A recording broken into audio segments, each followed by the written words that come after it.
Welcome to DRS Zone, the 2025 Formula One Championship. Well, it's rocketing towards its finale, and honestly, the tension is just off the charts.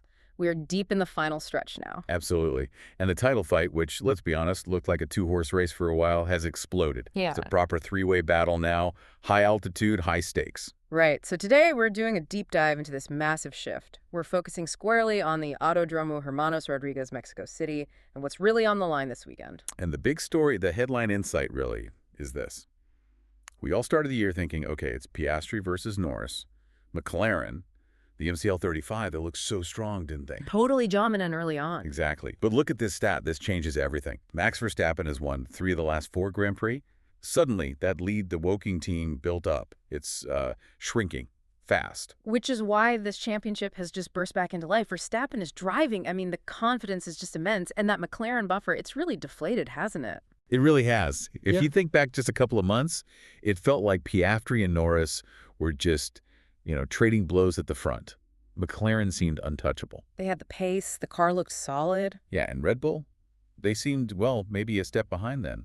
But the whole picture's changed. And our sources, they're pointing to more than just Max being brilliant, which he is, obviously. There's talk about issues within McLaren. That's right. We keep hearing this phrase, questioned management. Okay, let's unpack that a bit for everyone listening. Questioned management. What does that actually mean on the ground? What kind of sort of failures are we talking about? It's usually a couple of things, and both are pretty damaging. First, you've got potential strategic mistakes under pressure. The wrong tire call, a badly timed pit stop, things that cause easy points. Yeah, we've seen that bite teams before. And second, maybe even more crucial, it hints that their car development might have slowed down or stalled. While McLaren maybe hit a plateau, Red Bull kept finding speed mid-season. Ah, okay, so it's not just Max outdriving them, it's Red Bull possibly outdeveloping them too. Exactly. Verstappen capitalized brilliantly. But maybe he was helped because McLaren couldn't quite respond on the technical side. That makes a huge difference. It wasn't just him winning. The whole competitive balance kind of shifted back towards Red Bull. Yeah. And look, you don't need to look further than Austin, right? The U.S. Grand Prix, Yeah. Max just took every single point available in that sprint weekend. That was a statement, a huge message. Oh, definitely. That weekend in Texas, it really shook up the standings. Let's lay out the numbers now because they're crucial.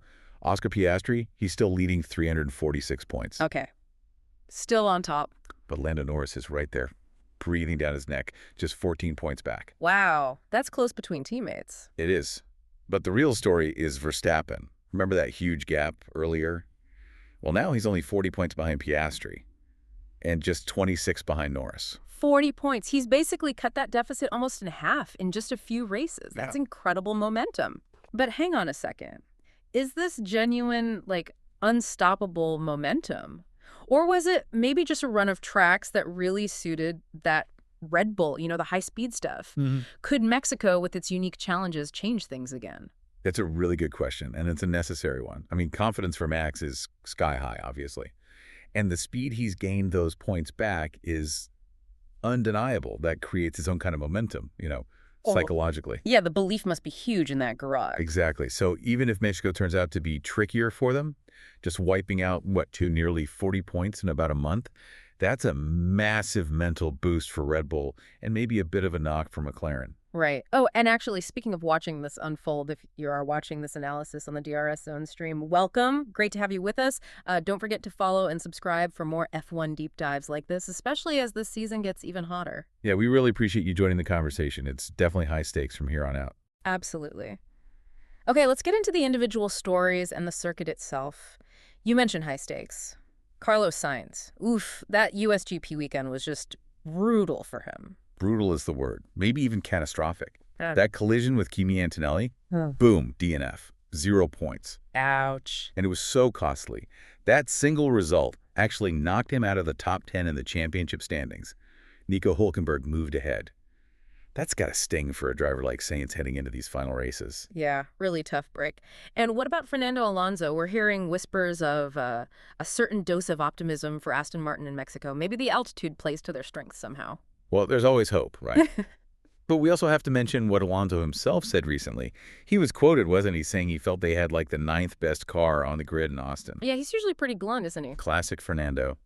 always managing expectations, telling it exactly like he sees it regarding the car's performance. But Yeah. Mexico City can be a bit of a leveler at altitude, you know. Right, the thin air. The air's so thin, teams really struggle to get downforce. Cooling becomes a massive issue. It just changes how the cars behave completely. So we probably shouldn't just automatically assume Max walks away with it, even with this amazing run he's on. Okay, why not, though? I mean, 3 wins in 4 races? Because history. Look back just 12 months. Who won the Mexican Grand Prix last year? Ah, right. It wasn't Max, was it? Nope. It was Carlos Sainz in the Ferrari. So this track, even though Red Bull are usually strong, it hasn't always been a guaranteed win for Verstappen. Yeah. It can be tricky. Small setup mistakes get amplified up there. Interesting. So recent history at this specific track kind of pushes back against the idea of Max just dominating. Still, based on the last month, you'd have to say the odds are pretty heavily in his favor, wouldn't you? You would. For McLaren to stop this train, they really need a perfect weekend. Strategy, execution, the whole package. Okay, let's switch gears slightly. Logistics. For everyone listening and wanting to watch, planning is key, especially with the time zones. Mexico City is UTC 6. Right, which can make timings a bit awkward depending on where you are in the world. The weekend is October 24th to the 26th. Let's nail down the key local times then. Saturday, qualifying, that's 3 p.m. local time, 15.0. And the main event, the race itself, 71 laps, starts Sunday at 2 p.m. local time, 14.0. Okay, 2 p.m. in Mexico, so that translates to, what, late afternoon on the U.S. East Coast, evening in Europe? Exactly. It'll be 4 p.m. Eastern time in the U.S., Right. 5 p.m. in Argentina. For Spain and Central Europe, you're looking at a 9 p.m. start, and 8 p.m. in the UK. Got it. But what about fans further east? India, Asia, Australia? Yeah, that's the tricky one. That 2 p.m. Mexico start means it's going to be very early Monday morning for you folks in India, China, Japan, Australia. Like 1:38 a.m. Monday in India, for example. So maybe plan for a late night or an early alarm. That's some serious F1 dedication right there. Okay, broadcast options quickly. Usual places, really. Depends on your region, but you've got broadcasters covering Spain, Colombia, Peru, Mexico itself, Chile, Argentina, the U.S., and generally F1 TV Pro is an option pretty much everywhere outside Spain. Right, check your local listings, basically. Okay, let's bring it all together. The stakes heading into round 20. What's the big picture? I think the central question, really, for you listening, it all boils down to McLaren's performance lately. Was the USGP, Max getting maximum points, was that just a blip, a one-off related to that specific track? Or has this question management issue, this potential weakness, actually opened the door wide enough for Verstappen to possibly overturn everything, to snatch this championship back after McLaren looked so dominant early on? Okay, so here's a final thought to chew on, kind of mixing that history with the current situation. We know Sainz won here last year. We know Max hasn't always found Mexico straightforward. Is this the track where Piastri and Norris can use maybe a better balanced car, nail the strategy, and finally stop this Red Bull surge? It's the big question, isn't it? Or is a 40-point gap just not that big a deal anymore for a driver riding a wave of confidence like Max is right now in these crucial final races? We're going to find out very soon. It's absolutely guaranteed to be a massive weekend for the championship. No doubt about it. Couldn't agree more. Right, that's all the time we have for this deep dive. Huge thanks for tuning in.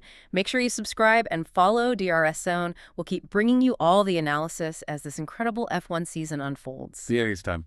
We'll catch you on the other side of that checkered flag from Mexico.